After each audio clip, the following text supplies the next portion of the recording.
వచ్చే ఎన్నికల్లో తెలుగుదేశం పార్టీ ఓడిపోవడం ఖాయమని విజయవాడ ఎంపీ కేశినేని నాని విమర్శించారు.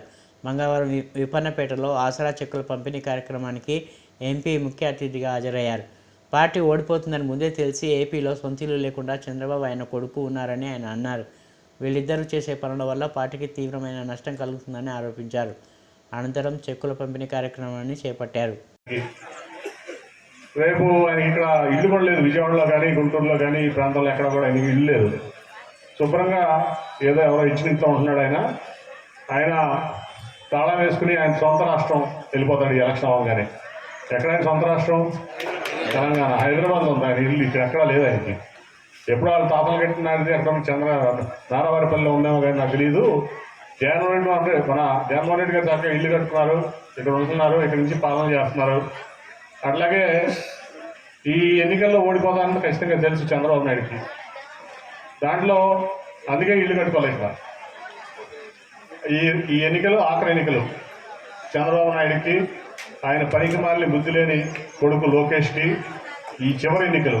టీడీపీ కూడా అంత పెద్ద ఎన్టీ రామారావు పెట్టిన పార్టీ. నాకు స్వామిదాస్కి చాలా బాధపడుతున్నా మాట చెప్పాలంటే కూడా. ఎందుకంటే స్వామిదాస్కి మరి ఆ రోజు నుంచి 30 ఏళ్ళు టీడీపీలో పనిచేశాడు. నేను ఒక దాదాపు 12-13 ఏళ్ళ నుంచి నేను ఎంపీగా ఉన్నాను. అంతకుముందు కొంత విజేసి ఉన్నాం. అయినా కూడా కానీ బాబు కొడుకులు చేసేటువంటి అదవ పనులు, చెత్త పనుల వల్ల పేద ప్రజలకు దూరం అయిపోయింది టీడీపీ. ఎన్టీ రామారావు ఆ పార్టీ పెట్టిందే పేదలకి, నిరుపేదలకి కూడు గుడ్డ నీడ అనే ఒక నినాదంతో పెట్టాడు. ఆత్మగౌరవం, తెలుగు వారి ఆత్మగౌరవంతో మొత్తం కూడా దాని నుంచి దూరం అయిపోయింది పార్టీ. ఓన్లీ పెత్తందారులకి డబ్బు కోసం, అట్లాగే వాళ్ళ స్వార్థం కోసం, వాళ్ళ కుటుంబం కోసం పనిచేసేదానికే ఇవాళ చంద్రబాబు నాయుడు ఆయన కొడుకు పనిచేస్తున్నారు తప్ప పేదవాళ్ళ కోసం కానీ, సమాజం కోసం కానీ, రాష్ట్రం కోసం పనిచేయట్లేదు. ఎందుకంటే మీరందరూ బాగుంటే ఈ రాష్ట్రం బాగుంటుందని భావించేటువంటి వ్యక్తి జగన్మోహన్ రెడ్డి గారు. చాలామంది అంటారు ఈనాడు పేపర్లోనో, జ్యోతి పేపర్లోనో, టీవీ5 న్యూస్లోనో అభివృద్ధి లేదని. మీ అందరూ బాగుంటే మీ సంతోషం, మీ సుఖం, మీ ఆనందం, మీ యొక్క పిల్లలు బాగా చదువుకుంటే దానికంటే అభివృద్ధి ఏముంటుందని నేను అడుగుతున్నాను. మానవ అభివృద్ధి కంటే ఏ అభివృద్ధి ఎక్కువ కాదు.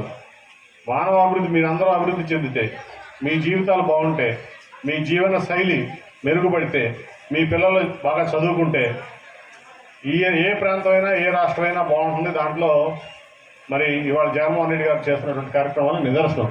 కాబట్టి ఆయన నిలబెట్టుకోవాలి. మనం 175 జగన్మోహన్ రెడ్డి గారు గెలవాలి. అట్లాగే మీరందరూ కూడా ఇక్కడ భారీ మెజార్టీతో స్వామిదాస్ గారిని గెలిపించుకుని మరి ఆయన ద్వారా ప్రతి ఎమ్మెల్యే 175 ఎమ్మెల్యేలని భారీగా గెలిపించుకుంటేనే ఈ పథకాలన్నీ మళ్ళీ వస్తాయి. ఈ పేదలకి ఒక పెద్ద దిక్కుగా జగన్మోహన్ రెడ్డి గారు ఉంటారు.